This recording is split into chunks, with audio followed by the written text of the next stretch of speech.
October Red here with the lovely Savage Dan. You may be watching this on YouTube, or you could be listening to it on Apple Podcasts. Who knows? But welcome. Oh, we're moving. Two birds, one stone is what we do. Two birds, one stone. I like it. No, I won't say anything. But you know what? Welcome back. What have you been up to, except for looking extremely fit on the football pitches? I'm thinking about going pro. every time. Thinking about going pro. I still got it. I really have, honestly. Do you know what? I would love to dedicate my entire life to boxing and boxing only, but I can't. I'm split between three things. What's the third? Music. You know what? That's a good place to start, because you, Mr. I won't call you Daniel Miller, but Savage, are a bit of a dark horse. I didn't realise that you're into like music production, because you don't post on your social media a lot like people like myself do, because you're obviously a big name. No, that's not why. I don't even think that's why. I just don't think... All right, I grew up posting nothing. Now, I'm talking like my whole thing was to post nothing, yeah.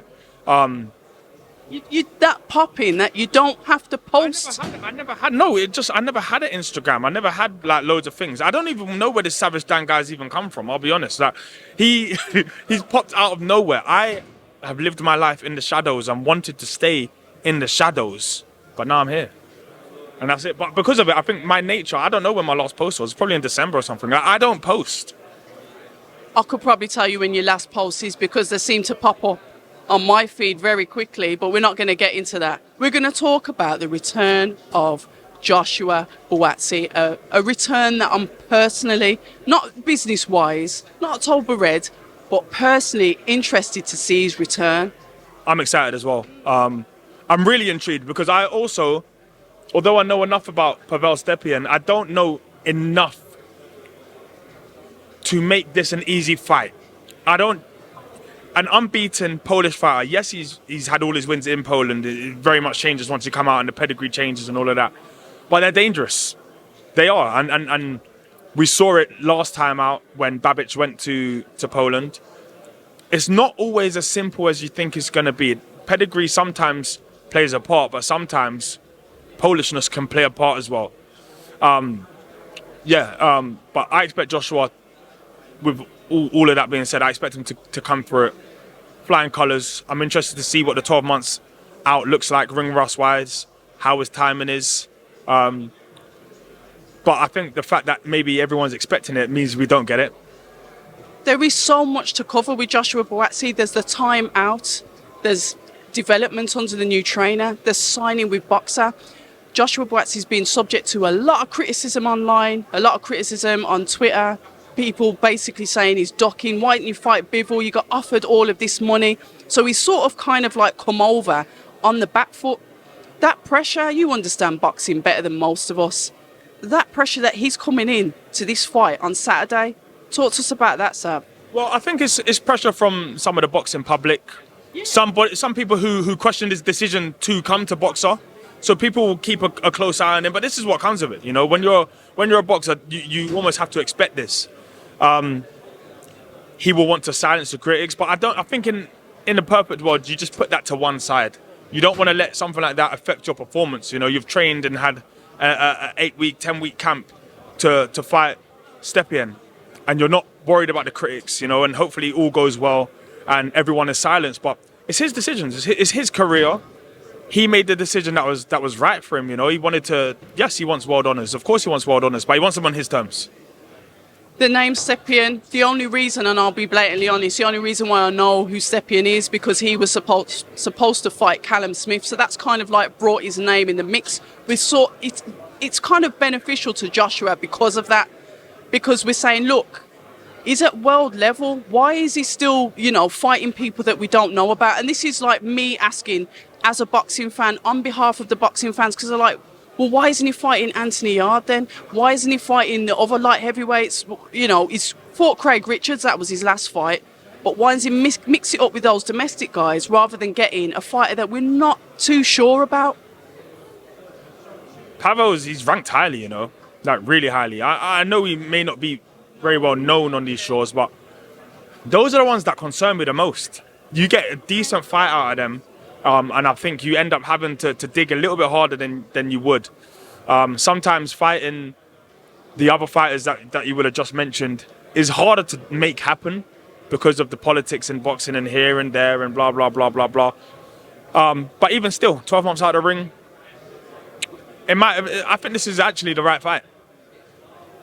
And I get that. I understand that he can't jump straight back into the fire, but the boxing fans, me being one of them, we get impatient. We know the name. He's an Olympian. He's this, that pedigree. Let's throw him in, because it's kind of like what's happening with Fraser Clark. He's being thrown in already with Fabio Wardley, should that fight happen, etc., etc. Yeah, I agree. But difference is one's 33 or 32. No, wait. In fact, Fraser might even be 31, isn't it? How old's Fraser? Not that much in it. He's having to be fast-tracked because of when he turned pro. He turned pro a year ago. Joshua's been a pro, and he's racked up a lot of wins, and he's knocking on the door for a world title. But I think he had one eye on the rest of his future as well. He's here, it's not the twilight of his career. He's got a big 5 years coming up, and he wants to make sure that he navigates them properly. When we talk about fighters, building themselves, getting themselves out there, getting the public to like them, because at the end of the day, the public likes them, it turns into ticket sales. People really want to come out to support you. They don't want to watch it at home. They want to be there. Your advice to fighters to be able to publicly promote themselves? It's tough. I think it's the same as... It's tough. Because I don't think fighters are just competing with other fighters. You're competing with everyone. I say you're competing with rappers. You are competing with absolutely everybody. If you're going to use social media as your means to get people to look at you and follow you and want to follow you. I know loads of people that will like certain fighters, but ask them to spend £60 on a ticket, they might not be enticed to do it. You'll probably get a better chance if people hate you, which is why I've always been one for the villain. People will watch it. People will come to see you get beat. I think sometimes it's worth a little bit more. You get a better name.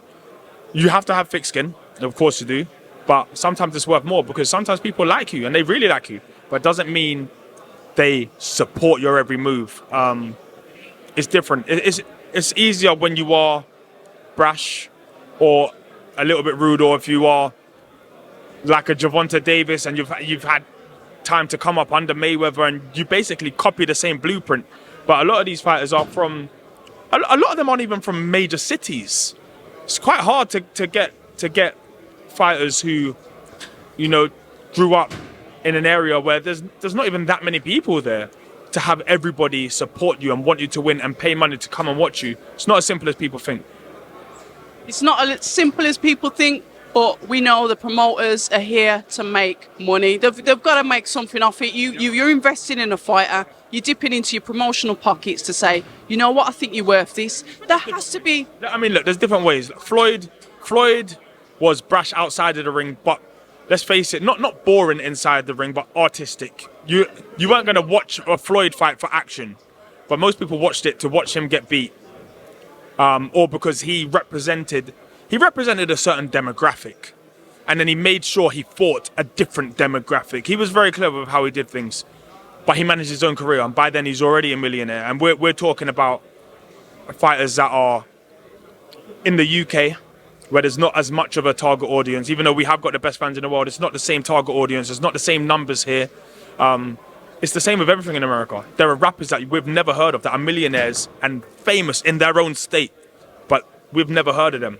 And it's just because America's a big place. Here it's a lot smaller. We're a lot more conservative. The crowds and the public don't necessarily flock towards the same things the same way.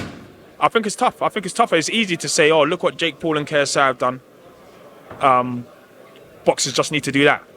Mate, them lot have been on YouTube since like 2005 doing pranks. That's 10 years of work. It's not just do what they did. You either got to fight really well, be brash, go viral. It's not as easy as people think. It's easy to say, but it's not as easy as people think. But they've got to start somewhere. And it's I know it's controversial what I'm saying, but... No, I agree with you, and it starts places like this. Yes. for example, Joshua Buatsi is one of the most respectful people you'll ever like, and everyone who meets him is going to love him. But somebody who turns on a TV, sometimes they want to see fire. They want to see someone that they hate, or oh my gosh, what's happening here? Because he's respectful, is his opponents are as well, and because of it, sometimes it doesn't stir a fire in somebody who was maybe flirting with watching it. So it's different when you get a dance partner who, as soon as somebody's rude to Joshua, you'll see a demon come out in him, 100%. And then all of a sudden you'll start to see people be more interested in certain fights, I think. But if you watch him fight, you're interested. If you're interested in fighting style, because he's mean in there, he can do it all, you know. In the blender, he's a nightmare. He can punch long, he can jab, he can dig deep. He's in good fights all the time. There's nothing not to like, but you just need the biggest possible shop window to put him through. And obviously, he believes that is a Sky Sports boxer. It is Sky, of course it is. There isn't a bigger shop window. You turn it on, you'll be watching Man City Arsenal, and then there isn't a substitute for it. It is the biggest shop window. You still got to convert everybody who looks in the shop window to a customer, and that's it, you know. And it takes time, it takes forever, you know. I'll keep going back to KSI and Logan Paul. Them lot would have started with 0 subscribers, and over time they become monsters. So it takes a while, it takes time, but he's in the right place. We love it. We're going to move down the card. Kirsty Babington and Lauren Price. I really liked what I saw up there from Kirsty. She's literally like, you know, she's a school teacher full-time. Boxing is kind of like something else she really wants to do. And she says, I'm coming to win. This is my last chance. And the human in me felt a little bit sad when she said that, because that's how much she really like cares about winning. She's game, man. She's like, she loves it, and you can tell she loves boxing. Fit as anything, active. She'll always give 100%. Upset April Hunter, and you saw what that actually meant to her. And at the time, it was considered an upset. You know, now you probably don't. Now you look at it and you'll be like, oh, actually, you know, because Bravo is quality, man. I like her a lot. Unfortunately for her, she's up against the most decorated amateur this country's ever had, male or female, I think. So it's a tough ask. The pedigree, the speed, the sharpness that Lauren Price has is tough for anybody to overcome. Ben Whittaker, the surgeon, is back. One thing about him, and he's not a YouTuber and he hasn't been doing it for 10 years. However, he is a very confident, in your face, I believe in myself and I will put you in your place fighter, which I think is beautiful, because going back to what you said, sometimes people just turn up because they want to see you lose. That's it. And he's going to stir that pot so much. We are going to see. I mean, look, the problem with fighters is that in between fights, I won't say there's necessarily radio silence, but you will see the activity on social media. Everything drops off, you know. Mark my words, he's going to absolutely fly, because people are going to get rubbed up the wrong way by him. He is exactly what I've been talking about in terms of it's worth more. He's the villain. I don't care. I'm better than you. I'm prettier than you. I'm doing all of that. You know, the stuff that people think and don't say, he says it. And I think because of it, we are in for a super fun ride. And you know what? Forget all of that, because anybody can just talk and that. The guy, he can fight. And he fights, unfortunately for opponents, how he talks. There is that fluid, cheeky, I don't care about you, you couldn't beat me in a million years. Yeah? You can have 1,000-week camp, you can't beat me. And that is a nightmare for everyone, because the last thing you need to be against him is tense, and he'll make everybody tense. But he is what, in my personal opinion, he is what boxing needs, that character, that spice. When you look forward to his fights, you're thinking, what is he going to say to his opponent now? What is he going to show us? And like you said, he doesn't just talk it, he walks it. It's also because I think he comes not necessarily from a different background, but some boxers just box. That's their life. And I think because of it, it makes it quite difficult for people to cross over into other realms. You can tell he loves his fashion, music, benzo, he's brash. Because of it, he will attract people from different worlds. So people are going to see him not just boxing fans. Other people are going to see him. And because of it, I think it makes it makes him attractive. You know, I remember when obviously there was bidding wars between everyone trying to get him basically, and it was imperative really that you get him because he is a self-promoter. He does it himself. Before we go, then there's one last question that I want to ask you, and it's something that we saw the announcement. It's about Richard Riakporhe. We saw an announcement on Sky Sports saying 2:30. Richard Riakporhe is going to be on Sky Sports, and I reposted the clip and thought, started listing cruiserweights because I thought, oh yeah, it's just going to be a fight announcement, and then they had this where he's signing a contract, and it was so anticlimactical for a boxing fan to watch. Where did the idea come from? Because we all knew that he was still with boxing. We knew that he was renegotiating, but he's... I don't know. Did everyone know that? I mean, anyway, look, what's to come will be more exciting. But did everybody know that? I think quite a lot was made of his comments that he is a free agent or renegotiating. And because of it, you know what happens? As soon as a fighter makes some certain statements, ears go up, everyone starts wondering, everyone starts speculating. So was that damage control then? Not from me. I didn't control any of that. I was probably on a football pitch somewhere. But it's good news. And they say no news is good news. But do you know what's better news? Good news is better news. He stays with us, long-term contract. What's a long-term contract? I think what is considered that? You know, anything over 3 fights is going to be considered longer term. I mean, this isn't the time. I think I would have said it to you before. It's not the time where I'd leave if I was Richard, simply because of the cruiserweight scene on Sky at the moment. And yes, sometimes it can seem as like, oh, you're putting a lot of attention into other fighters. But, I did say that. But boxing changes every week, every couple of weeks, and you know, a fight that makes sense now doesn't make sense in a few weeks, and a fight that didn't make sense all of a sudden does make sense in a few weeks. And I think you've got to look as long term as you possibly can. He wants a world title. He'll get a world title. He will win a world title.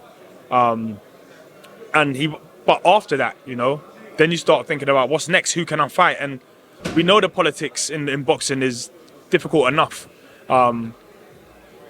There's no secret. It's plain to see. Boxer and Sky have the vast majority of the cruiserweights, certainly the most important ones. And because of that, I think it makes it attractive. And yes, of course, you're going to hear offers from here and there, and you're gonna talk, and so you should. You know, it's your career. But in my opinion, again, he made the right decision. I was one of them that's quite short-sighted, and I've always wanted him to fight Lawrence Okoli because of the rivalry that's been there for years. Yeah. However, I've come to the realisation now that the best thing for him, not for me, not for the fans, the best thing for him is to obtain a world title belt at cruiserweight from another opponent and then go for the unification. So I put my hands up. I was wrong. I was greedy. You know what? I don't even think I don't think it's a right or wrong. It's right or wrong for us. As soon as we saw that little scrap in the cinema, everyone's just like, let's make this fight, or let's try and build it, and let's do this.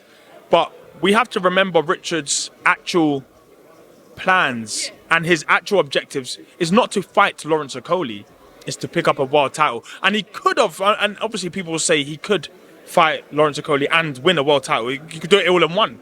But unification is better. It is better. And also, you know, some things, when you're not a world champion, you are fighting a world champion, some things just won't be on your terms. And it's just that simple. I think in order to have the best negotiating chance and all of that, you go get something and now you're equal.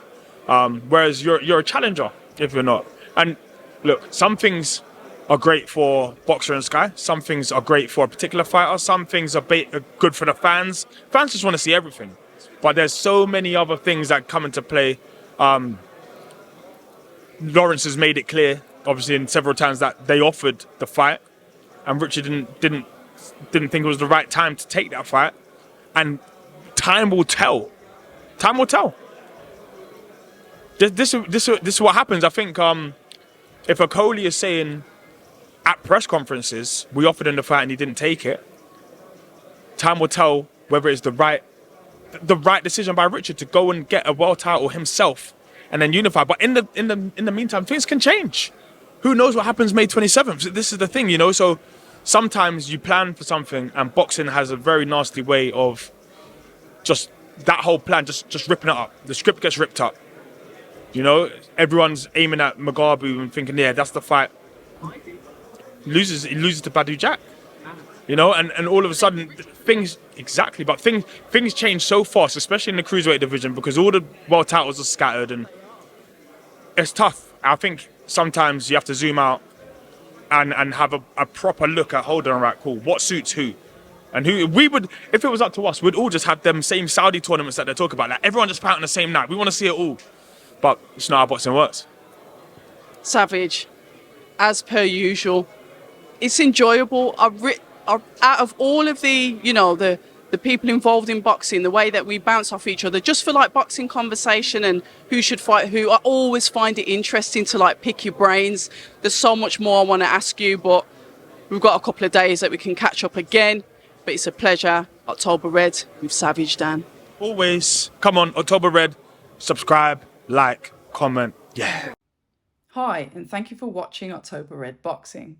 Like, subscribe, and tap the bell for notifications. You can also find us on Instagram at October Red Boxing and on Twitter, October Red UK. And remember, at October Red, we stay ready.